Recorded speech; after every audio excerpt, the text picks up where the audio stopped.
Good morning students. आप सभी बच्चों को हमारे ग्लोबल स्टडीज चैनल पर आप फिर से सभी लोगों को स्वागत है। आज हम लोग क्लास 10th का जीव विज्ञान का जो पहला चैप्टर है जैव प्रक्रम, उसका एमसीक्यू देखेंगे। ये पहला चैप्टर में बहुत सारे हम लोगों ने पढ़े हैं, इसका भी पार्ट्स है। ये तो जैव प्रक्रम के अंतर्गत जो भी चैप्टर्स हैं सभी का एमसीक्यू इसमें देखेंगे। पोषण हो गया, शोषण हो गया, उत्सर्जन हो गया, सभी का इसमें एमसीक्यू है। तो ये पूरे चैप्टर का हम लोग एमसीक्यू देखेंगे। तो एमसीक्यू आप लोग को पता है कि बहुत ही महत्वपूर्ण होता है एग्जाम के लिए।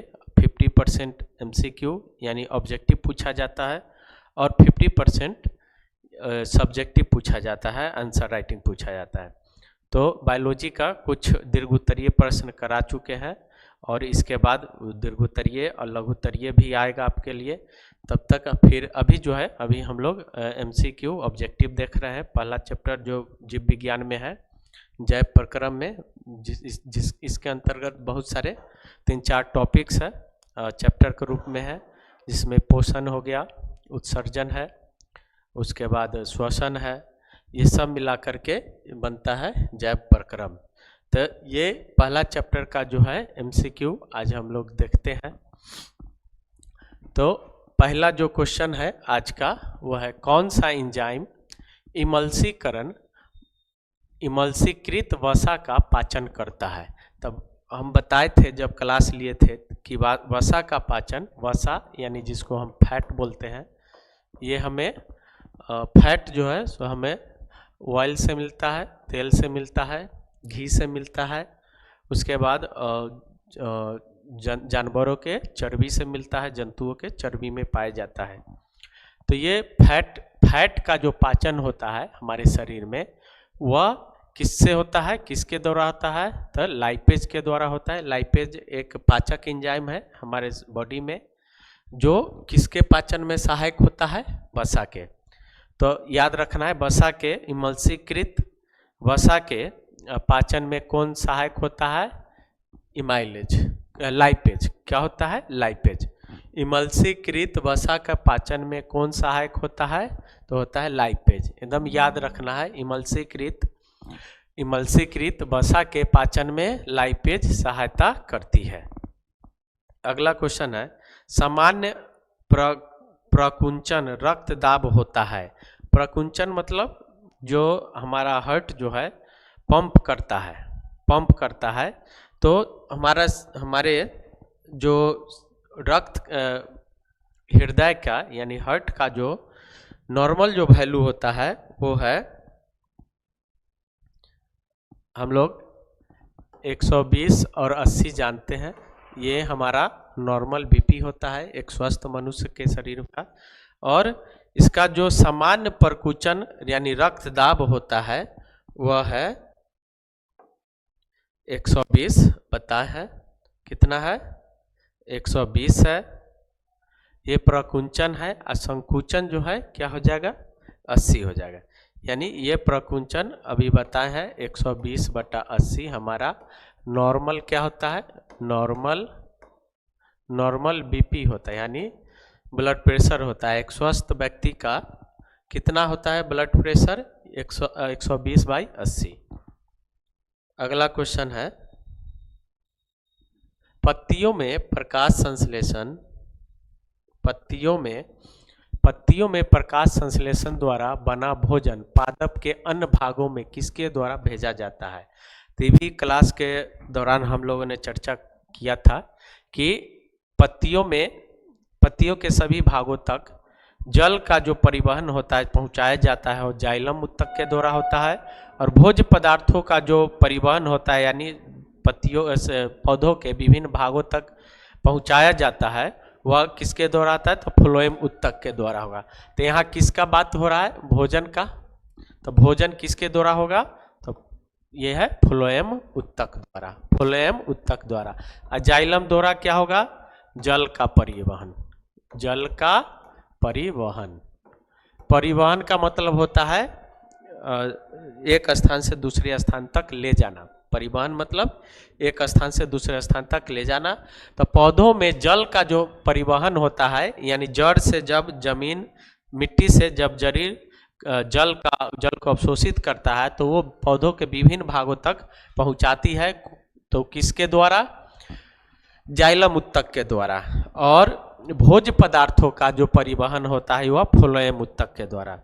याद रखना है, ज से जल, ज से जाइलम, फ से फ्लोएम और फ से फल।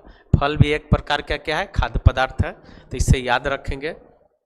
अगला क्वेश्चन है, पौधों में वाष्पोत्सर्जन किस भाग में होता है? पौधों में एक वाष्पोत्सर्जन की क्रिया होती है जिसमें पौधों में जो जल की जो मात्रा है वह सूर्य प्रकाश में जब काफ़ी तेज होती है, टेम्परेचर अधिक होता है, तो पत्तियों के द्वारा, पत्ती में छिद्र होता है, उसके द्वारा वो जल जो है वो वाष्प बन करके, वेपर बन करके निकलता है। इसी को क्या बोलते हैं? वाष्पोत्सर्जन। तो ये कहाँ से होगी? पत्तियों के द्वारा। कहाँ से होगी? पत्तियों से होगी। तो इसका आंसर क्या हो जाएगा? पत्ती। क्या हो जाएगा? यानी वाष्पोत्सर्जन की क्रिया कहाँ से होती है? तो वाष्पोत्सर्जन की क्रिया पत्तियों से होती है। कहाँ से? पत्तियों से। पौधों में वाष्पोत्सर्जन किस भाग में होता है? तो पत्ती में होता है। अगला क्वेश्चन है, कृत्रिम वृक्क, ये वृक्क यानी वृक्क बोलते हैं किडनी को। किसको बोलते हैं? किडनी को। और किडनी का यानी वृक्क का जो क्रियात्मक इकाई है उसको बोलते हैं नेफ्रॉन। ये भी क्वेश्चन बार बार आता है। किडनी का यानी वृक्क का जो क्रियात्मक इकाई है उसको क्या बोलते हैं? नेफ्रॉन। तो कृत्रिम वृक्क किन अपशिष्ट पदार्थों को रुधिर से अपोहन द्वारा पृथक करता है? अपोहन द्वारा पृथक करता है।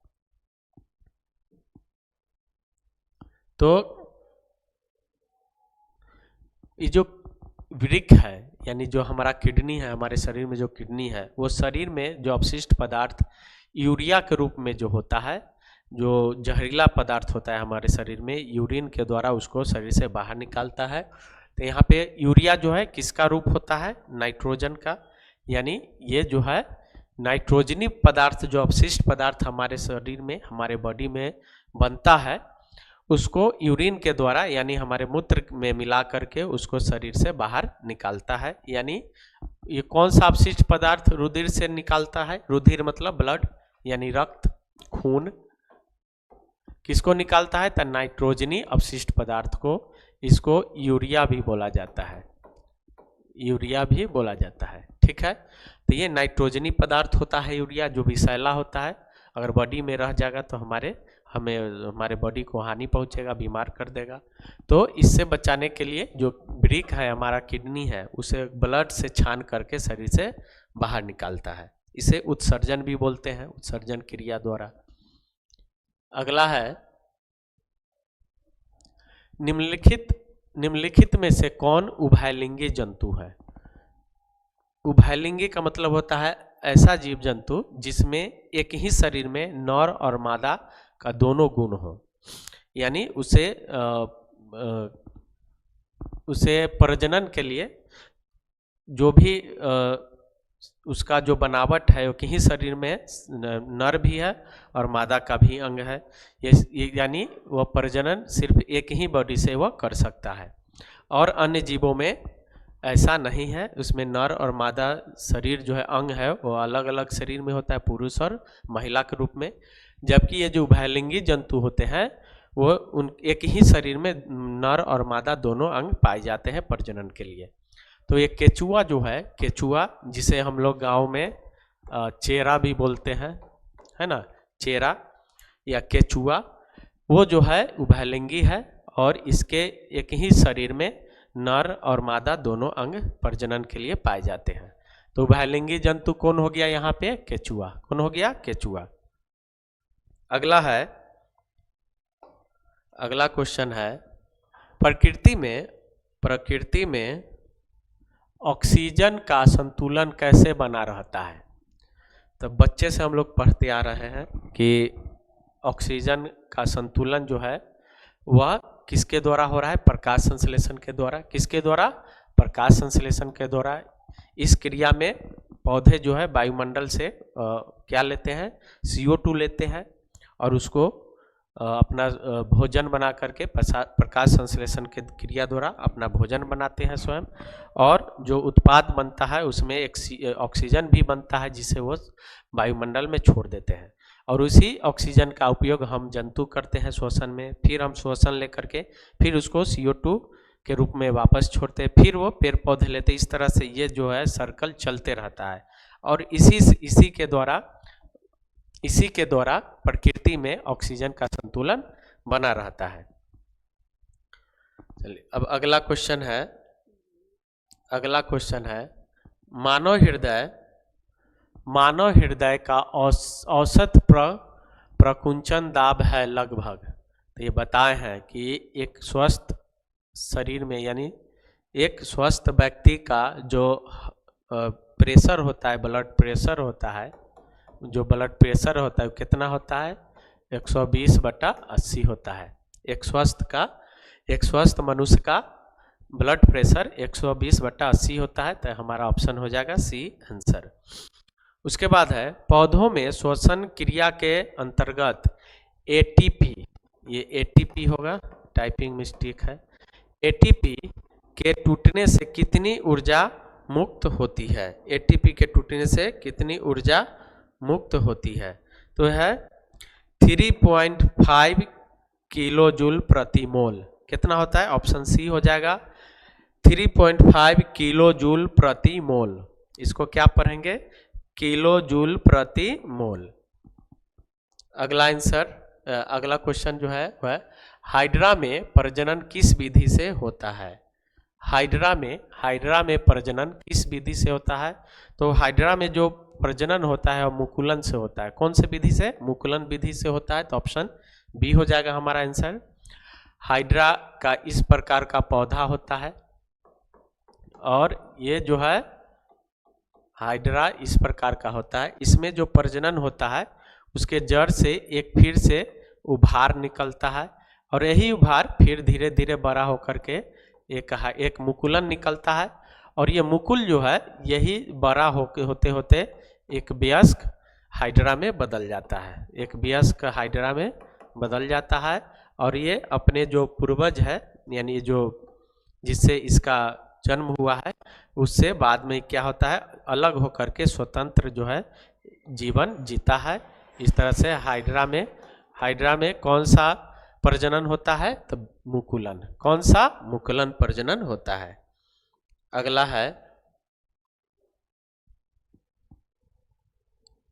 है पादप में जाइलम उत्तरदायी है। अभी बताए हैं पादप उत्तक जो है किसके लिए है, तो जल के। जाइलम उत्तक जो है पौधों में, पादप मतलब पौधों में जाइलम उत्तक जो है किसके लिए उत्तरदायी है, जल के वहन यानी परिवहन, जल का परिवहन, यानी जड़ से लेकर के पौधों के सभी भागों तक, जड़, तना, पत्ती, छाल, फल, फूल, जितने भी भाग है पौधों के, वहां तक कौन सा उत्तक के द्वारा जल पहुंचाया जाता है, तो जाइलम उत्तक के द्वारा। और भोज्य पदार्थों का परिवहन फ्लोएम उत्तक के द्वारा होता है। अगला क्वेश्चन है मनुष्य में वृक्क एक तंत्र का भाग है जो संबंधित है उत्सर्जन से। अभी बताए हैं कि वृक्क यानी वृक्क को क्या बोलते हैं, किडनी बोलते हैं, और ये जो है एक उत्सर्जी अंग है जो हमारे शरीर में बनने वाले नाइट्रोजनी विषैले पदार्थ को शरीर से बाहर निकालता है, उत्सर्जन करता है। इसलिए ये एक उत्सर्जक क्या है, अंग है, उत्सर्जी अंग है। अगला क्वेश्चन है प्रकाश संश्लेषण क्रिया में ऑक्सीजन बाहर निकलता है।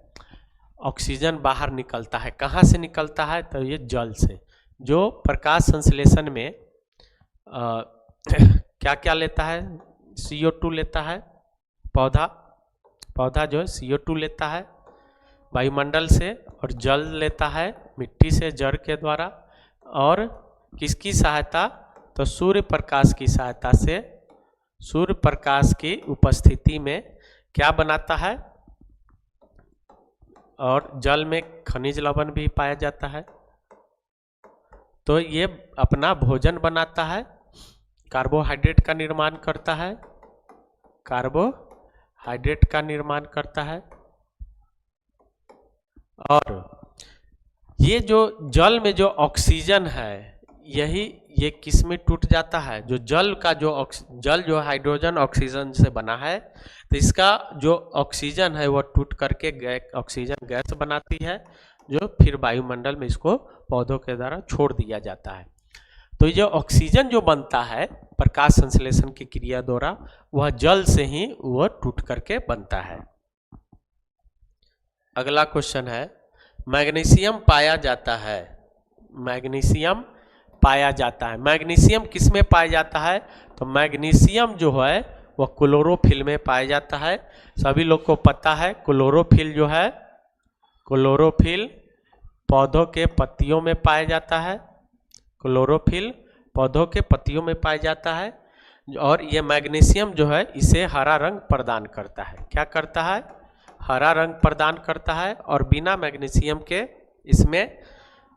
इसमें जो हरा रंग नहीं रहेगा, यानी क्लोरोफिल नहीं रहेगा, क्लोरोफिल नहीं रहेगा तो पत्ती जो है प्रकाश संश्लेषण की क्रिया नहीं कर पाएगी।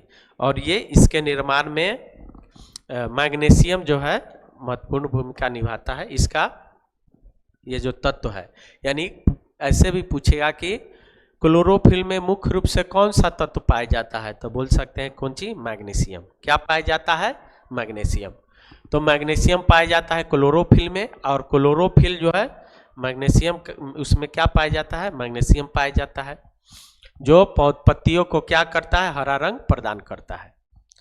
अगला क्वेश्चन है, कवक में पोषण की कौन सी विधि है? कवक में पोषण की कौन सी विधि है? स्वपोषी।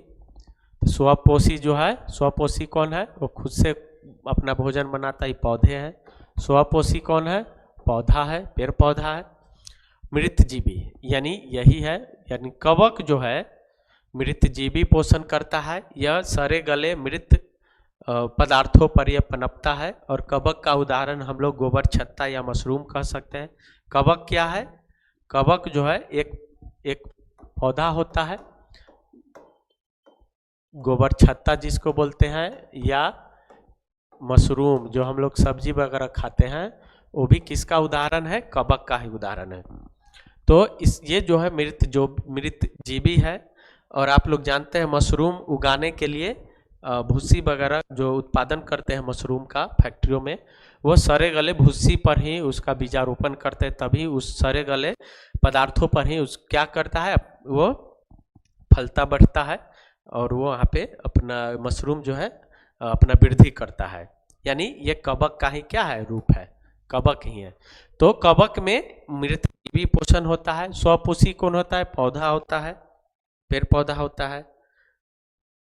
अगला क्वेश्चन है, क्लोरोफिल वर्णक का रंग है, सब लोग को पता है, ये हरा रंग का होता है। अभी बताया है। इसमें कौन सा तत्व पाया जाता है? तो मैग्नीशियम। कौन सा तत्व पाया जाता है? मैग्नीशियम। क्लोरोफिल हरा वर्णक है जिसमें मैग्नीशियम तत्व पाया जाता है। इसमें भी याद रखना कि कौन सा तत्व पाया जाता है, ये भी पूछ सकता है। उसके बाद अगला क्वेश्चन है, टैनिन मुख्यतः कहाँ जमा होता है? टैनिन जो है मुख्यतः कहाँ जमा होता है? तो टैनिन जो है एक प्रकार का गोंद है। जैसे आम का पेड़ पर सभी लोग देखे होंगे, आम का लाशा निकलता है गोंद, तो पेड़ के छाल में पाया जाता है, वृक्ष के छाल में पाया जाता है। गोंद का लड्डू खाए होंगे। गोंद का भी जो है, जो गोंद निकलता है पेड़ के छाल से ही निकाला जाता है गोंद, और उसका उपयोग हम लोग लड्डू बनाने में करते हैं। तो ये भी एक प्रकार का क्या है? टैनिन जो है वो गोंद है, वो लाशा है जो वृक्षों के छाल में पाया जाता है। अगला क्वेश्चन, पाइरूवेट के विखंडन से यह कार्बन डाइऑक्साइड, जल तथा ऊर्जा देता है, और यह क्रिया होती है। कहाँ पे होती है?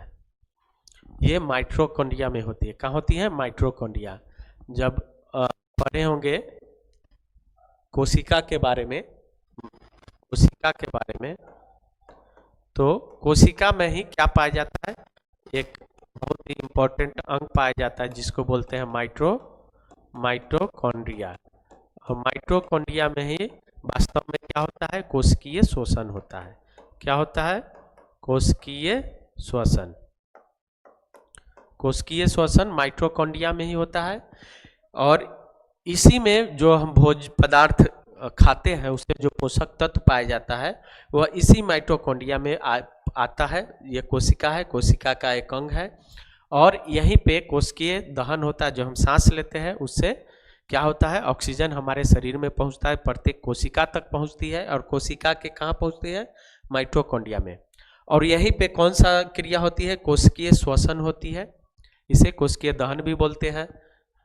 तो यहीं से हमें क्या क्या मिलता है, CO2 मिलता है जिसे हम सांस के द्वारा बाहर छोड़ते हैं, जल जिसे हम यूरिन यानी पेशाब, पसीना, आंसू जो भी है वह जल जो है हमारे शरीर में इस रूप से बाहर निकलता है। और ऊर्जा जिससे हमें काम करने की शक्ति मिलती है, ऊर्जा से हमें काम करने की शक्ति मिलती है। तो ये जो है सारे प्रोडक्ट जो है ये माइटोकॉन्ड्रिया में ही बनता है। इसलिए माइटोकॉन्ड्रिया को कोशिका का क्या बोलते हैं, पावर हाउस बोला जाता है। कोशिका का पावर हाउस बोला जाता है। किस लिए कि माइटोकॉन्ड्रिया में ही कोशिकीय श्वसन यानी दहन होता है और वहीं से हमें ये सारे उत्पाद बनते हैं और हमें ऊर्जा भी काम करने के लिए, शारीरिक ऊर्जा हमें यही कोशिकीय दहन से मिलता है। इसीलिए क्या बोला जाता है, माइटोकॉन्ड्रिया को क्या बोलते हैं, कोशिका का पावर हाउस। पूछेगा कि कोशिका का ऊर्जा गृह या पावर हाउस किसे कहा जाता है, तो क्या बोलेंगे, माइटोकॉन्ड्रिया को। किसको बोलेंगे, माइटोकॉन्ड्रिया को। इसी में एक है एक और अंगक है जिसका नाम है लाइसोसोम। क्या नाम है, लाइसोसोम। इसे बोलते हैं आत्महत्या की थैली। क्या बोलते हैं, सुसाइडल बॉम्ब बोलते हैं, आत्महत्या की थैली बोलते हैं। क्योंकि यह जो है ये फट करके समूचे कोशिका को, पूरे कोशिका को क्या करता है, आत्महत्या करती, खुद उसमें क्या हो जाता है, सुसाइड कर लेता है। इसलिए इसे आत्महत्या की थैली बोलते हैं और सुसाइडल बॉम्ब बोलते हैं। ठीक है, तो पाइरूवेट के विखंडन से जो भी ये बनता है जिसमें CO2 हो गया, जल हो गया, ऊर्जा हो गया, वह कहाँ पे बनता है, तो माइटोकॉन्ड्रिया में बनता है, माइटोकॉन्ड्रिया में। अगला क्वेश्चन है, खुला परिसंचरण तंत्र किसमें पाया जाता है। खुला यानी खुला का मतलब उसमें वेन नहीं है। धमनी और शिरा हमारे बॉडी में है, जंतु मनुष्य में है। दो प्रकार का वेन है, यानी एक है धमनी है और एक शिरा है, जिससे एक से शुद्ध रक्त जाता है ऑक्सीजन मिला हुआ और वापस एक से अशुद्ध रक्त आता है जिसमें CO2 मिला होता है। तो हमारे अंदर रक्त परिसंचरण के लिए एक अंग है, यानी यह किसी अंग के सहारे जाता है। लेकिन ये जो कॉकरोच है, कॉकरोच जो है जिसे हम तिलचट्टा भी बोलते हैं, ये इसमें जो है खुला परिसंचरण तंत्र है, यानी इसमें कोई नस वगैरह कुछ भी नहीं है। इसमें क्या है, खुला हुआ परिसंचरण तंत्र है। बाकी सब में जो भी यहाँ पे ऑप्शन में दिया है, मनुष्य, घोड़ा, ऊंट, सभी में परिसंचरण के लिए विशेष अंग है, लेकिन कॉकरोच में ऐसा कोई अंग नहीं है, खुला है। अगला क्वेश्चन है, मनुष्य के वृक्क की रचनात्मक और क्रियात्मक इकाई क्या है। तो ये वृक्क की यानी वृक्क पता है, बोले हैं वृक्क किसको बोलते हैं, किडनी को। तो इसका जो है क्रियात्मक और रचनात्मक इकाई जो है क्या है, नेफ्रॉन है। क्या है, नेफ्रॉन है। मनुष्य के वृक्क की रचनात्मक और क्रियात्मक इकाई कौन हो गया, नेफ्रॉन। कौन है, नेफ्रॉन है। अगला क्वेश्चन,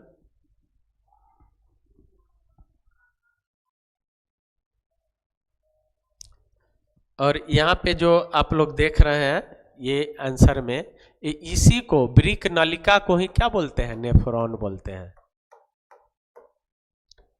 वृक्क नलिका ही नेफ्रॉन कहलाता है। अगला क्वेश्चन है, पादप में फ्लोएम उत्तरदायी है। अभी कई बार बताए हैं कि पादप में फ्लोएम जो है भोज्य पदार्थों का क्या करता है? भोज्य पदार्थों का परिवहन करता है। यानी पत्ती में प्रकाश संश्लेषण के दौरान जो कार्बोहाइड्रेट या भोजन पौधा बनाती है उसको पौधे के विभिन्न भागों तक कौन पहुंचाती है? किसके द्वारा पहुंचती है? तो फ्लोएम उत्तक। किसके द्वारा? फ्लोएम उत्तक। पौधों में एक फ्लोएम उत्तक पाया जाता है जो भोज्य पदार्थों का परिवहन है। एक जाइलम उत्तक पाया जाता है जो जल का परिवहन करता है। अगला क्वेश्चन है, रक्त का थक्का बनाने में सहायक होता है। इंपॉर्टेंट क्वेश्चन है, ये हो जाएगा, ये टाइपिंग मिस्टेक है, इसको बोलते हैं रक्त बिंबाणु। क्या बोलते हैं?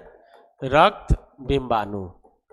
रक्त का थक्का बनाने में कौन सहायक है? रक्त बिंबाणु। अगर पूछे कि रक्त का थक्का बनाने में कौन सा विटामिन सहायता होता है, तो विटामिन के। अगर रक्त का अंग पूछे तो हो जाएगा रक्त बिंबाणु। अगर विटामिन पूछेगा तो हो जाएगा विटामिन के। अगला है क्वेश्चन, कूटपाद किसमें पाया जाता है? ये क्लास के समय हम बताए थे। कूटपाद जो है किसमें पाया जाता है? अमीबा में। कूटपाद अमीबा में पाया जाता है। और पैरामीशियम जो है इसकी आकृति चप्पल की जैसी होती है। तो अमीबा की आकृति हम लोग पढ़े हैं अनियमित होती है, यानी एक जैसा नहीं रहता है। ये हमेशा अपना आकृति बदलते रहता है। और जैसे ही उसके आसपास कोई भोजन यानी कोई भोज्य पदार्थ आता है तो वो क्या करता है? अपने आप का जो आकृति है उसको चेंज करके और इसके नज़दीक आकर के ये इधर धंसने लगता है।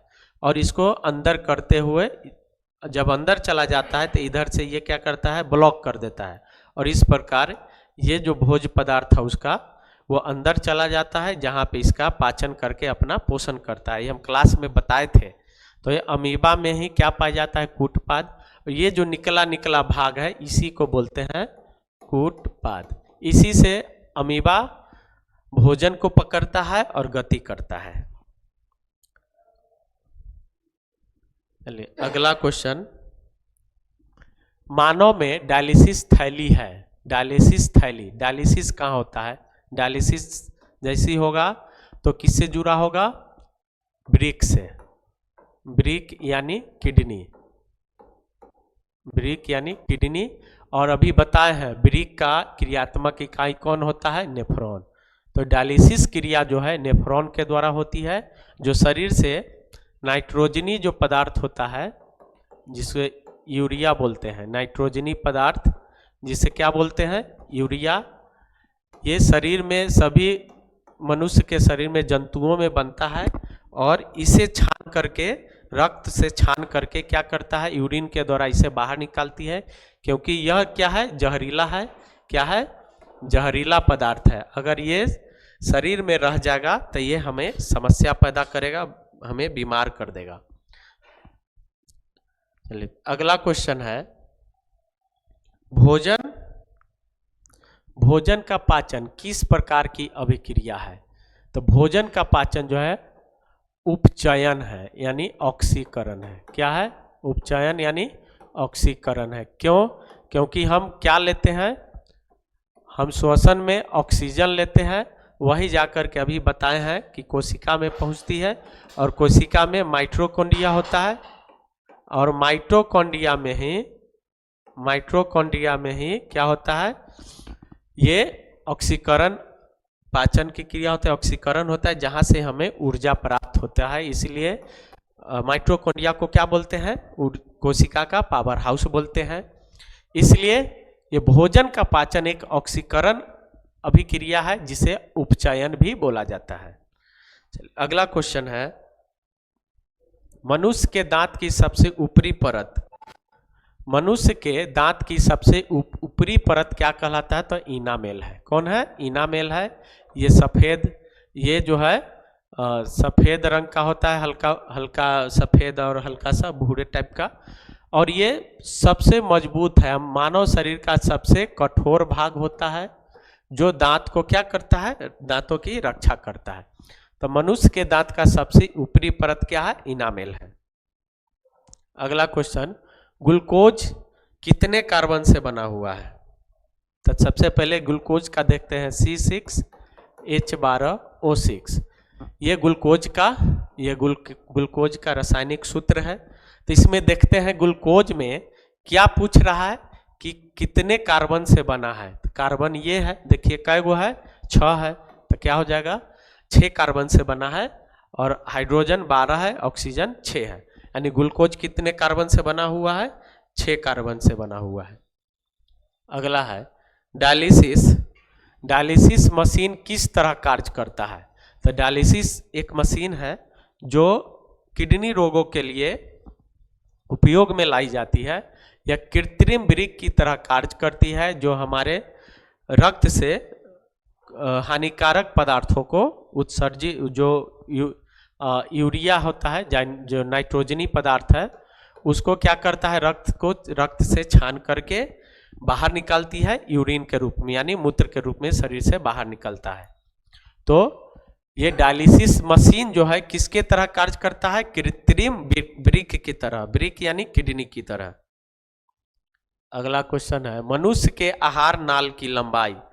मनुष्य के आहार नाल की लंबाई, मनुष्य के आहार नाल की लंबाई होती है 8 से 10 मीटर। जब हम ये पढ़ाए थे क्लास में, इसके बारे में हम चर्चा किए थे कि मनुष्य के जो आहार नाल है उसकी लंबाई 8 से 10 मीटर है। और आहार नाल कहाँ से शुरू होता है? तो हमारे मुख से शुरू होता है और गुदा तक जाती है, जिसमें बड़ी आंत, छोटी आंत, अमाशय, ये भोजन नाली जिसे फूड पाइप बोलते हैं, सभी इसी में आता है। इसकी लंबाई कितना होता है? 8 से 10 मीटर। अगला क्वेश्चन, पौधों में श्वसन किस भाग में होता है? बहुत आसान क्वेश्चन है। पौधों में श्वसन किस भाग में होता है? सभी लोग को पता है किस में होता है? पत्तियों में होता है। किस में? पत्तियों में होता है। तो श्वसन कहाँ होता है? पत्तियों में होता है। अगला क्वेश्चन, डेंगू उत्पन्न करने वाला मच्छर किस तरह के जंगल में रहता है? यानी कि जंगल नहीं, जल, किस जल में रहता है? तो डेंगू जो है वो साफ जल में होता है। गंदे जलों में चिकनगुनिया वाला मच्छर होता है। तो जो जल हमारे आसपास जमा हुआ है, जो गंदा है, उसमें डेंगू नहीं पाया जाता है। डेंगू हमेशा स्वच्छ, साफ और स्वच्छ जल में पाया जाता है। इसलिए ये एसी वाले, कूलर वाले जो कमरा होता है, वहाँ पे डेंगू मच्छर होने का ज़्यादा चांस होता है। इसलिए डेंगू को रईस मच्छर बोला जाता है। ये अच्छे जगहों पर पाया जाता है। ये कैसा मच्छर है? रईस टाइप का है, क्योंकि यह साफ जल में रहता है। और गंदे जल में जो मच्छर होता है उससे चिकनगुनिया वगैरह जो बीमारी है उससे होता है। गंदे जल में डेंगू का मच्छर नहीं पाया जाता है। जहाँ पे साफ जल है और नमी युक्त जगह है, वहीं पे डेंगू मच्छर उत्पन्न होते हैं, अपना वहीं पे वो पाया जाता है। अगला है, प्रोटोजोआ अपशिष्ट पदार्थों का निष्कासन कैसे करते हैं? तो प्रोटोजोआ जो अपशिष्ट पदार्थों का जो निष्कासन यानी उत्सर्जन, निष्कासन मतलब उत्सर्जन, और उत्सर्जन का मतलब बाहर निकालना। यानी प्रोटोजोआ जो है अपने शरीर से अपशिष्ट पदार्थों को बाहर किस प्रक्रिया द्वारा करते हैं? तब विसरण द्वारा। किस प्रक्रिया द्वारा? विसरण। तो विसरण एक प्रक्रिया है जो उच्च दाब से निम्न दाब की ओर क्या करता है? वो पदार्थों को अपने से होकर जाने देता है। ये फिजिक्स में पढ़ना है, ये फिजिक्स में इसके बारे में बहुत ही अच्छा से पढ़ना है, विसरण, परासरण। तो इसी विसरण प्रक्रिया द्वारा प्रोटोजोआ जो है अपने शरीर से क्या करता है? अपशिष्ट पदार्थों को बाहर निकालता है। अगला क्वेश्चन है, मनुष्य में मुख्य श्वसन अंग कौन है? मुख्य श्वसन अंग कौन है? ट्रैकिया जो है वह कॉकरोच में यानी तिलचट्टा में पाया जाता है। ट्रैकिया जो है किस में पाया जाता है? ये भी क्वेश्चन बार बार पूछा जाता है कि कॉकरोच का यानी तिलचट्टे का मुख्य श्वसन अंग कौन है? तो वह ट्रैकिया। ये किसका है? तिलचट्टा का। और नाक हम लोग को पता है किसका है? मनुष्य का। और ये फेफड़ा भी मनुष्य का है। ये कोलोम जो है ये श्वसन अंग है ही नहीं। तो मुख्य श्वसन अंग जो है हमारा क्या है? फेफड़ा है। नाक न इसलिए नहीं है कि नाक एक रास्ता है हवा को अंदर लेने का, एब्जॉर्ब करने का, जबकि फेफड़ा में नाक द्वारा हम हवा लेते हैं। हवा में बहुत सारे गैस होता है जिसमें O2 है, CO2 है, हाइड्रोजन है, हीलियम है, आर्गन है, क्रिप्टन है, जो भी गैसों का मिश्रण है हम नाक से उसको लेते हैं। इसी गैस यानी हवा में से फेफड़ा जो है सिर्फ और सिर्फ किसको छांट लेता है? ऑक्सीजन को। इसलिए फेफड़ा जो है सभी वायु में से ऑक्सीजन को छांट लेती है, बाकी को छोड़ देती है। तो मुख्य श्वसन अंग जो है कौन हो जाएगा? हमारा फेफड़ा हो जाएगा। ठीक है, चलिए अगला क्वेश्चन, वाष्पोत्सर्जन के लिए उत्तरदायी अंग है। अभी बताए हैं वाष्पोत्सर्जन जो है कहाँ होता है? पौधों के पत्तियों में होता है। जब तापमान अधिक होती है तो पौधों में जो अतिरिक्त जल होता है वह तापमान अधिक होने के कारण वेपर बन करके, वाष्प बन के क्या करता है? वायुमंडल में उड़ जाता है। उसी को बोलते हैं कौन सी? वाष्पोत्सर्जन। तो ये कब कहाँ से होता है? तो ये पत्तियों से होता है। वाष्पोत्सर्जन में कौन सा अंग भाग लेता है? तो पौधों का पत्ती। अगला है, यूरिया का निर्माण होता है। यूरिया का निर्माण होता है, अभी बताए हैं। यूरिया जो है यकृत में यानी ये लीवर में बनता है, ठीक है, और किडनी इसे बाहर निकालती है यानी उत्सर्जन करती है। बनता है लीवर में, जिसे किडनी उसको साफ करके, खून से साफ करके बाहर निकाल देती है। किसके द्वारा? यूरिन के द्वारा। यूरिन यानी मूत्र के द्वारा शरीर से बाहर निकालती है। तो ध्यान रखना है, यूरिया का निर्माण करता है हमारा लीवर यानी यकृत, और जो यूरिया बना उसे शरीर से बाहर कौन निकालता है? तो किडनी निकालता है। यानी किडनी का ही दूसरा नाम क्या है? वृक्क है। वृक्क यानी वृक्क जो है एक बहुत मुख्य उत्सर्जन अंग है जो हमारे रक्त को साफ करता है। अगला, लाल रक्त कोशिकाओं का कब्रगाह एवं ब्लड बैंक निम्न में से किसे कहा जाता है? कब्रगाह या कब्रिस्तान भी बोला जाता है। ऐसा पूछेगा कि आरबीसी का कब्रिस्तान किसे बोला गया है? तो बोलते हैं किसको? पीलिया को, एस्पिलीन। इसको क्या बोलते हैं? एस्पिलीन को। ये जो है, जो भी आरबीसी है, जो आरबीसी का एक जीवन काल होता है, उसके बाद वह मृत हो जाता है। तो जा करके कहाँ जमा होता है? कहाँ चला जाता है मृत होने के बाद? तो पीलिया में यानी एस्पिलीन में। इसलिए लाल रक्त कोशिका यानी आरबीसी का कब्रिस्तान किसे बोलते हैं? पीलिया को, यानी अंग्रेजी में इसको एस्पिलीन बोलते हैं। अगला क्वेश्चन, निम्नलिखित में कौन सी बीमारी श्वसन तंत्र से संबंधित है? तो देखिए, डायरिया जो है वह पेट से जुड़ा हुआ है, दस्त उल्टी होता है। टीबी जो है वह फेफड़ा से जुड़ा हुआ है।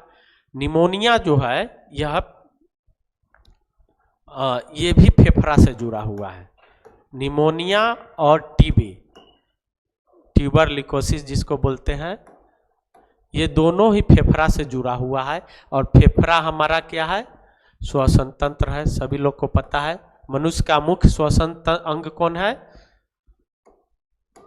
मनुष्य का अभी ये क्वेश्चन आया कि मनुष्य का मुख्य श्वसन अंग फेफड़ा है, और ये टीबी और निमोनिया दोनों ही फेफड़ा से ही जुड़ा हुआ है, इसलिए श्वसन अंग है, श्वसन तंत्र से जुड़ा हुआ है, तो इसलिए हमारा आंसर हो जाएगा डी, यानी बी और सी दोनों है। टीबी और निमोनिया दोनों ही श्वसन तंत्र से जुड़ा हुआ बीमारी है। अगला क्वेश्चन, उच्च रक्तचाप की अवस्था को कहा जाता है, उसको हाइपरटेंशन बोलते हैं। क्या बोलते हैं? हाइपरटेंशन। और अगर ये लो हो जाए यानी निम्न हो जाए तो इसको बोलते हैं हाइपोटेंशन। ये होता है निम्न रक्तचाप, और ये होता है हाइपरटेंशन, होता है उच्च, बोलते हैं बीपी का बढ़ना। तो उच्च रक्तचाप किस अवस्था को बोलते हैं? तो हाइपरटेंशन को। इसी में पूछेगा निम्न रक्तचाप किस अवस्था को बोलेंगे? तो हाइपोटेंशन। दोनों पूछ सकता है, दोनों याद रखना है। अगला क्वेश्चन,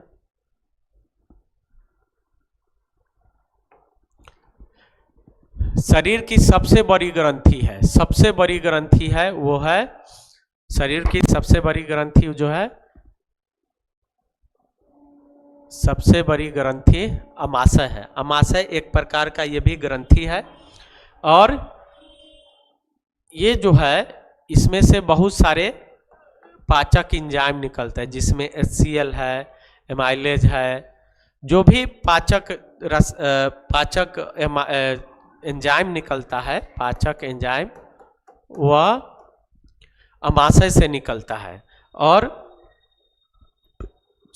गलती हो गया, सॉरी, सबसे बड़ी ग्रंथि जो है यकृत यानी लीवर है। कौन है? लीवर है। और इसका वजन जो है लगभग 1.5 से 2 kg होता है एक स्वस्थ मनुष्य का। तो सबसे बड़ा जो ग्रंथि है वह लीवर है, और लीवर में ही क्या बनता है? यूरिया बनता है। और लीवर जो है एक बाइल का भी निर्माण करता है, जिसे पित्त बोला जाता है। क्या बोलते हैं? पित्त। जो हरा रंग का होता है, ये क्षारीय होता है, क्षारीय होता है, और इसका काम है कि भोजन के द्वारा जो सूक्ष्म जीव चले आते हैं हमारे शरीर में, उसको ये नष्ट करता है, और अम्लीयता को ये कम करता है, एसिडिक को ये कम करता है। तो मनुष्य का सबसे बड़ा, मानव शरीर का सबसे बड़ा जो ग्रंथि है उसको क्या बोलते हैं? यकृत। इसी में एक और क्वेश्चन पूछेगा, मानव शरीर का सबसे बड़ा मिश्रित ग्रंथि पूछ दे, मिश्रित ग्रंथि, तो वो है पैनक्रियाज है। क्या बोलते हैं? पैनक्रियाज। पैनक्रियाज, इसको हिंदी में बोलते हैं अग्नाशय। सीधे पूछेगा कि सबसे बड़ा ग्रंथि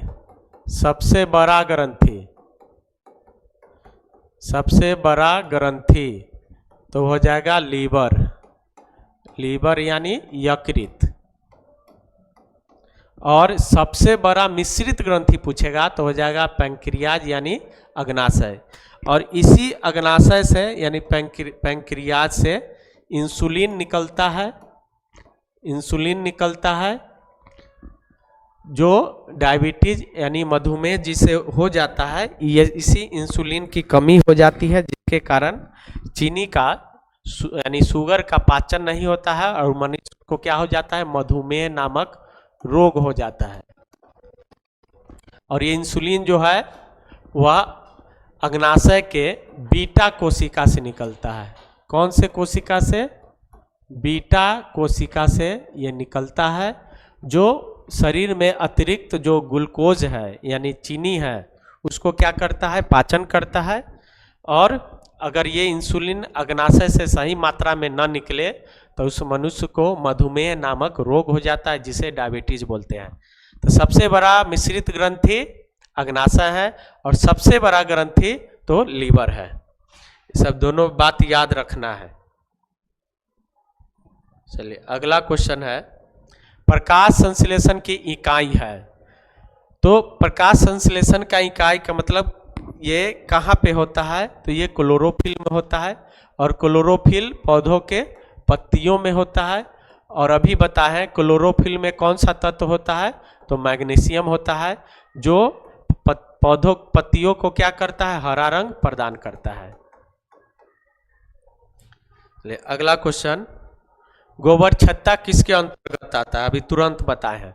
गोबर छत्ता जिसे मशरूम भी बोला जाता है, जो खाने वाला होता है, उच्च कोटि का गोबर छत्ता होता है, जिसका सब्जी वगैरह हम लोग खाते हैं। तो ये जो है क्या है, मृतजीवी है, ये कवक समूह का है।